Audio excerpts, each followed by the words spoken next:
Like? What has Kanchan Gupta done or some of the other guys done? Very right. They have done absolutely nothing. They have been doing everything which is which anybody is allowed to do in a democratic nation. That is exactly what they were doing. And what have they done? And look at this PMO, PM0 account and all, PM0 India account and all. These are parody accounts, spoof accounts. Barack Obama has more than 200 such spoof accounts. Have you heard anybody saying that we have to ban all those accounts? So basically what I'm saying is these are the guys who are being uncomfortable. In a democracy, you should be ready for uncomfortable questions. So government in the garb of controlling people who were spreading hatred have started targeting these guys. That is what is wrong. Good point. Good point. Good point. Impersonating is never a right thing to do. No, 1 second. Good point you make there. Subimal, It's a coming to you, Sanjay. Subimal. Parody. It's a parody and impersonation. Parody and impersonation are two different things. Well, you are saying the PMO should feel flattered. That's all right. Humor account. Okay, so you are saying those who are being impersonated should feel he's flattered. Not impersonating. He's not saying he's Manmohan Singh. Rajesh he just talked can't be about the Manmohan US Singh. He'll have to President keep quiet Barack all the time. Obama's parody accounts. Let me just give you an example, Rajesh. George W. Bush had a gentleman from India, a techie from India called Vikram Buddhi, who posted hate messages against him. That was not a parody account. No, that was not a parody account. He posted them straight to George Bush. What happened? In the fountainhead of liberty and freedom, the United States of America, you had the gentleman arrested. And Why? I thought all of India was up in arms. Absolutely. And all of India. So were you. And the point I'm going to make is, and here you're talking about an issue. Okay, gentlemen. This is not an individual, Rajesh. Here you're talking about groups of individuals who we saw in the incidents that happened with the northeastern students across several states inciting hatred. Answer this Now you question cannot afford to ignore that. With you. I actually don't think any of the Twitter handles barred have actually had anything to do with Northeast.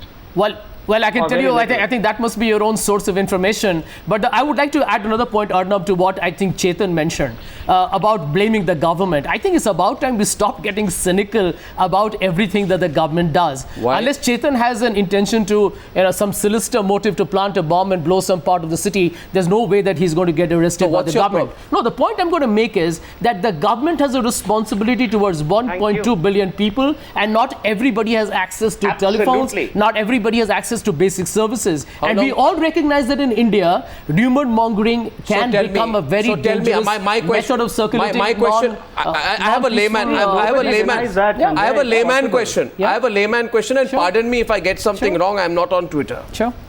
The question is for Subimal. Tell me, you can block retrospectively. Why are you not on Twitter? I'm not on Twitter. It's personal choice. I still have it. You can block me. So that you can't block me, Chetan. And nobody can block me, not even the government. Question is tonight, you can ban retrospectively, Subimal. You're an expert. Can you ban prospectively? And if you can't ban prospectively, then what's the point? I'm sure the intent of the government is, the intent of the government has never been to ban prospectively. And I think, the April 2011 guidelines, which regulate the Section 79 of the IT Act, that is the intermediaries, and hence where Facebook, Twitter, and all these websites are involved. I think those guidelines were very, very fair and very well laid out, and possibly one of the yardsticks for many of the other nations to follow. And what was said there was, to keep the government completely away, unless government was an aggrieved party. Now, to act in that particular rules, it was mentioned that if anyone complained under certain conditions, then the intermediary had to act within 36 hours. Now, it was misconstrued all through everywhere that in 36 hours you had to take the content off, which is not a case. Sure. To remove content was a subset of the larger superset of to act. To act meant, these intermediaries had to respond to whoever was complaining. So for you and me, or even maybe the government, there was a method of redressal without actually going to a government agency or anything of that sort. No. Now, if you look at the December 2011 position, which a lot of the people took, and we cried hue and cry that there's censorship in the country and all. And today, when you saw all this hate content flowing around, and look at the power of them, I was in Northeast last weekend, I was in Bangalore 2 days back, and I was interacting. I found a great fear among a lot of people whenever they saw anything on Facebook or Twitter. The point is that I think the response of the government has been very good, very mature. Subimal, my simple point here is that what do? You see, suppose somebody has a Twitter account XYZ, and that Twitter account is found to be doing something that is dangerous and gets blocked. Simple question, when do you unblock it? You can't do it. You got to go to the ISP or the Twitter company. Then what's the point? When do you unblock it? But that's the challenge. That's the challenge of cybersecurity. Secondly, how long do you keep monitoring it? Thirdly, how many monitors will you keep? How many Twitter handles will you monitor? No, I think if you can't, then what's the point? You can't get. There is a very well laid out. There is a very well laid out procedure where this is blocked. But how long can you block? How a Twitter handle is blocked or any content is blocked. But how? And it's, this blocking is not absolute. Section 69A gives a particular committee. How many people? Under a joint secretary as a chairman, which actually looks at each and every case individually. It's not a blanket activity that happens. And the same committee also has the powers to does that answer, take anything out of that blockage. Does that answer my question? No. And let me tell you, whenever we say that the track record is this and that, let me tell you, if you go to Mr. Subramaniam Swamy's handle, yes. If you go to Mr. Subramaniam Swamy's handle in Twitter, and you see what names he uses for Sonia Gandhi and Rahul Gandhi, he has been doing for months. He's obscene. Did his account get blocked? So you block him? No, you don't. People, they haven't. Took it on the strike. They haven't. So there's nothing of that sort that the here. government is hell bent on taking any content away of this. I completely agree with him.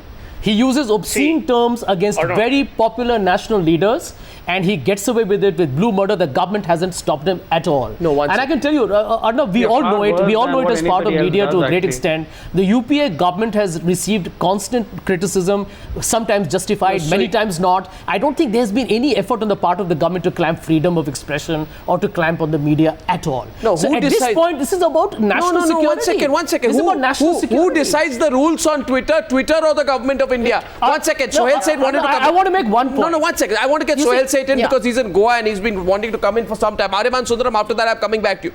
Who decides for how long? How many people will you monitor? How many government officials will monitor how many Twitter accounts? We might as well have a ministry of Twitter. See, or no, you can't logically monitor. As Subimal rightly said, while you do have laws in place, almost all other media channels have some sort of regulatory control. Either self-regulation, the News Broadcasters Association of India, the Press Council of India. Twitter, social media, by the nature of its beast, is its independence. But having said that, there are 2 points of difference between what Subramaniam Swamy does and what hate mongers do. Subramaniam Swamy is mentioning names of people. Those people are at liberty to sue him for defamation. But when you're actually creating a movement of hatred and using that movement of hatred to create the kind of communal strife that you want to create, there's the slight distinction. So no one's case is being made that, ban Twitter, ban Facebook. You can't. I mean, you don't want to become like goddamn China and Iran, for God's sake. But what people are saying is that in a country where, because of political divisiveness, and these are the rascals, the same politicians who have divided this country time and again are today using social media as a crutch to not divide, are today saying, and rightly perhaps so for the first time in their lives, that look, you can't use an independent, uncontrolled, unregulated medium to spew venom. My case is very simple, Arnav. I don't really care whether you block, don't block, whose handle you put where. My answer is very simple. If one tweet causes even half a loss of life, it is not worth it. Now, if the government doesn't do anything about it, tomorrow's news hour will talk about misgovernance. If the government does it, you will talk about the freedom being violated. One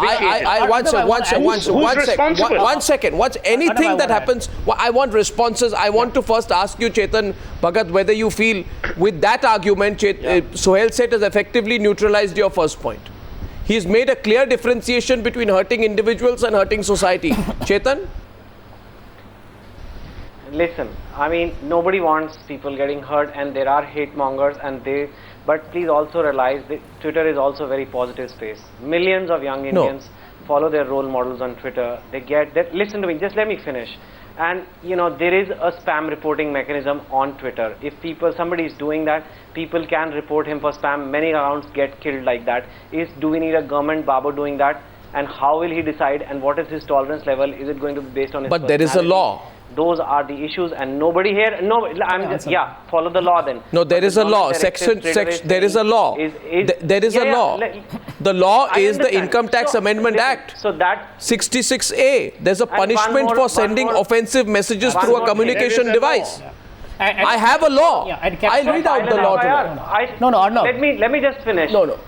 It's not just the law, but even Twitter and Facebook, as per their own regulations, do not allow for that kind of communication. No, watch out. My question to Chetan, violence and hate is prohibited. My question to Chetan and to Rajesh Kalra is the following. I have 66A of the IT Amendment Act. If 66A of the IT Amendment Act is applicable to any individual who is using technology through a computer resource or a communication device by any information he knows to be false, but for the purpose of causing annoyance, inconvenience, danger, obstruction, insult, injury, criminal intimidation, enmity, hatred or ill will, persistently makes such a use of such a device, this person can be punished under the IT Act. So can be. No, yes, Arnab, it should be. You are absolutely can be, right. It should be. These are sick people. Let me just finish. I'm saying they can be, they should be, and there should be a case done on them. But this is pretty arbitrary. What has been happening from parody accounts to some journalists. The second thing, I want people to just reflect on one thing. Why is there so much rumor mongering in India? Because people don't feel safe.